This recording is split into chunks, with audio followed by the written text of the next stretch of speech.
Разъяснительная информация. Что такое термин адаптоген?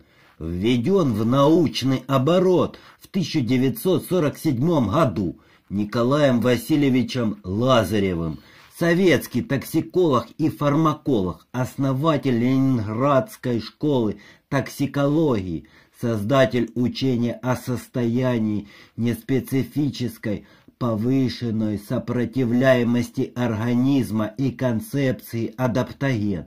Хорошее дело поставить лайк.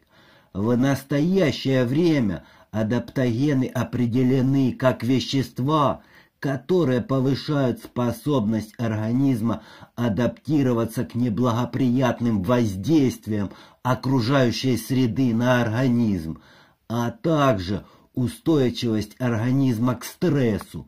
Термин «стресс» – состояние, находящееся под угрозой гомеостаза.